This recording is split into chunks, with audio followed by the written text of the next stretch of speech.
आदरणीय संत समाज, धर्मशिला माता एवं बहनों तथा देवियों, सभी के चरणाबिंद में रमेश दास का त्रिवार बंदगी, साहे बंदगी, साहे बंदगी, साहे बंदगी।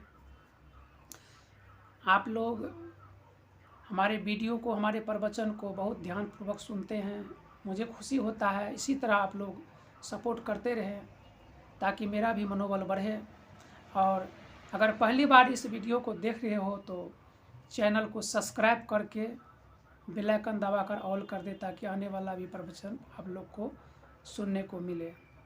इसलिए आप लोग से विनम्र निवेदन है कि आप लोग इस चैनल को सब्सक्राइब कर दें, लाइक कर दें, शेयर भी कर दें। आज मैं एक छोटा सा कथा सुनाऊंगा। जो एक गांव में एक चोर रहता था। वैसे चोर तो अनेक रहते हैं, लेकिन एक चोर का मैं कथा सुनाता हूँ। और वह चोर जब 50 के तकरीबन हो गया तो उनके 3 बेटे थे। तो उन्होंने सोचा अब तो मेरा समय भी गुदस हो गया है, अब तो मेरा समय बीत गया है, क्यों ना मैं अपने ये तीनों बेटा को भी चोरी करने बता दूं कि कैसे चोरी किया जाता है। तो अपने बेटा को वह चोर सिखाते थे कि देखो बेटा, तुम चोरी करने जाना, लेकिन कभी भी किसी संत महात्मा का सत्संग नहीं सुनना, क्योंकि सत्संग सुनने से यह मन में परिवर्तन हो जाता है। इसलिए बेटा तुम लोग कभी साधु संत का सत्संग नहीं सुनना। तीनों बेटा को सिखा दिए कि इनका भी रोजी रोटी चलता रहे। संजोग से कुछ दिन के बाद वह चोर मर गया और तीनों लड़का सोचा अब तो पिताजी मर गए हैं तो अब क्यों ना चोरी करने के लिए चलना चाहिए। तो तीनों लड़का जब चोरी करने के लिए जा रहा था तो रास्ते में एक ही रास्ता था और वहाँ रास्ता के बगल में ही सत्संग हो रहा था, साधु महात्मा सत्संग कर रहे थे। तो उसी रास्ता से तीनों चोर को निकलना था। तो अब कैसे निकले? तो तीनों चोर ने विचार किया, सलाह किया कि देखो भाई, पिताजी तो बताए थे कि साधु का सत्संग सुनना नहीं, लेकिन टपने के लिए तो मना नहीं किया था, गुजरने के लिए तो मना नहीं किया था, लेकिन सुनना नहीं है। तो तीनों भाई क्यों ना कान में उंगली डाल करके और ये सत्संग में दौड़ करके इतना दूर निकल जाए जो सत्संग का आवाज़ मेरे कान में न पहुंच सके। तीनों भाई ने कान में उंगली लिया और जहाँ सत्संग हो रहा था वहाँ पर दौड़ करके पास कर लिया। तो 2 भाई तो पास कर लिया, तीसरा भाई जैसे दौड़ा तो वो एक गड्ढा था, उसमें पैर अटक गया, गिर गया तो कान से उंगली निकल गया। तो कुछ साधु के वचन सुन लिए, सत्संग सुन लिए, 2-3 शब्द। तो जब भाग करके आगे गए तो दोनों भाई ने पूछा छोटे भाई से, अच्छा तू गिर गया था? कहा हाँ भाई मैं तो गिर गया। तो कहा कुछ सुना तो नहीं? कहा हाँ 2-3 शब्द मैंने सुन लिया।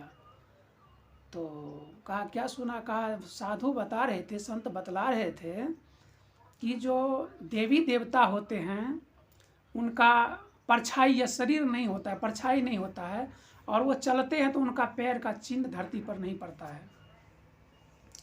कहो तो दोनों भाई ने कहा ठीक है, ये तो अपने चोरी में कोई बाधा नहीं है, ये तो कोई बात नहीं हुआ, आप चलो चोरी करने के चलते हैं। तीनों भाई जब गए तो बहुत बड़ा चोरी लगा। एक सेठ के घर में चोरी किया और बहुत संपत्ति मिला इन तीनों भाई को। तो इन्होंने चोरी करके लाया और जब सेठ के घर में चोरी हुआ तो सुबह सेठ देखा तो मेरा सब कुछ गायब है, जेवर जाल, सोना चांदी, पैसा कौड़ी जो भी था सब ले गए थे चोर। तो उन्होंने जाके पुलिस में कंप्लेंट किए। तो पुलिस को कंप्लेंट जब किए, FIR दर्ज करवाए कि मेरे घर में चोरी हुआ, इस चोरों को जल्दी से जल्दी पकड़ा जाए। तो पुलिस ने अपना काम स्टार्ट किया, चोर को ढूंढना शुरू किया। लेकिन चोर भी बहुत चालाक होते हैं, बहुत जल्दी पकड़ने में नहीं आते हैं। और अगर पुलिस के ऊपर से दबाव हो तो फिर पुलिस कुछ रास्ता ढूंढता है। तो ऊपर से बहुत दबाव था कि चोर को पकड़ना है, तो पुलिस वाले ने एक CID टीम बनाया। एक CID पुलिस होता है, वह टीम का गठन किया और यह चोर को पकड़ने के लिए चला। तो जगह जगह पर यह CID लगा रहे थे। तो उसी चोर के घर के बगल में रात को पहुंचा, तकरीबन 9 बजे यह पुलिस वाले, और काला कपड़ा पूरा मुंह ढका हुआ था ऊपर से नीचे तक, और ये पुलिस वाले CID पहुंच गए वह चोर के घर। और उन्होंने आवाज़ दिया, कहा ए तुम लोग सुनते हो, मैं तुम्हारे कुल की देवी हूँ, यानी तुम्हारे पूर्वज का मैं देवी हूँ। तुम लोग मेरा ख्याल नहीं करते हो, मुझे चढ़ावा नहीं करते हो, मुझे मेरे नाम पर कुछ चढ़ाते नहीं हो, इसलिए मैं तुम्हें दर्शन देने आया हूँ। इतना तुम लोग को चोरी सुतरता है, चोरी करने के लिए मिलता है, लेकिन तुम हम लोग को कुछ चढ़ाते नहीं हो। तीनों भाई आकर के हाथ जोड़ के खड़ा हो गए, कहे कुल की देवी आप मुझे माफ़ करें, मैं आपको चढ़ावा ज़रूर करूँगा। कहा देखो, वो देवी ने कहा, वो तो पुलिस वाले सीआईडी थे, लेकिन उन्होंने देवी का रूप धारण करके आया था।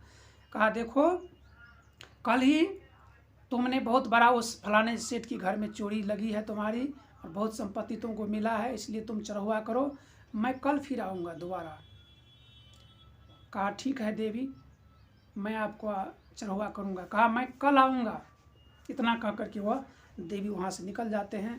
अब तीनों भाई चिंता में पड़ जाते हैं कि अरे भाई, तो छोटा भाई ने उस संत का सत्संग जो सुना था, तो उन्होंने सुना था कि जो देवी देवता होते हैं उनको परछाई नहीं होता है और उनका पैर का चिन्ह नहीं धरती पर पड़ते हैं।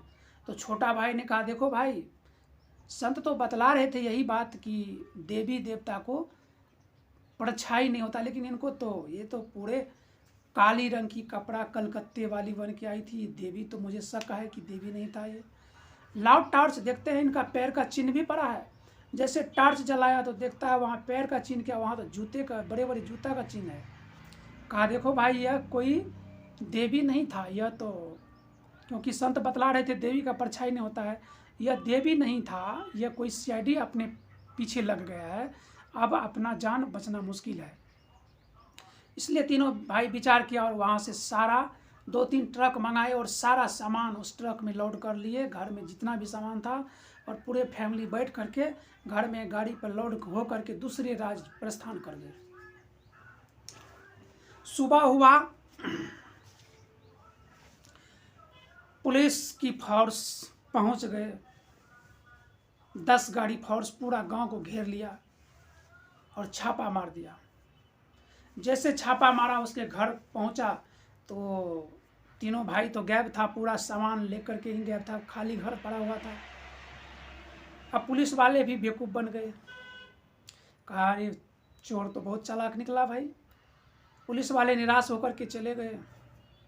फिर वह चोर अपने पड़ोसी को, गांव में लगाव था, उसको फ़ोन किया, कहा क्या हुआ, पुलिस वाले आए थे। कहा हाँ भाई, पुलिस तो आए थे, लेकिन तुम लोग बच निकले, जो रात को ही निकल गए, तुम्हारा जान भी बच गया, तुम्हारा माल भी बच गया और तुम्हारा इज्जत भी बच गया, नहीं तो तुम अभी जेल के चक्की पीसते होता।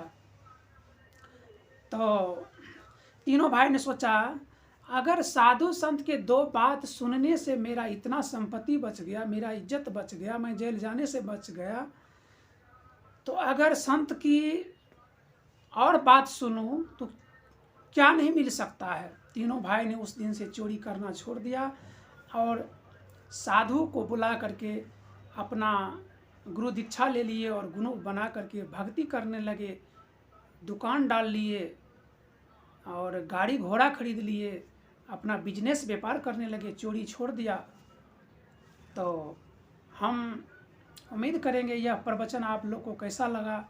अच्छा लगा होगा तो कमेंट में ज़रूर लिखें और इस चैनल को सब्सक्राइब भी कर दें, ताकि आप लोग को आने वाला मेरा प्रवचन सुनने को मिले।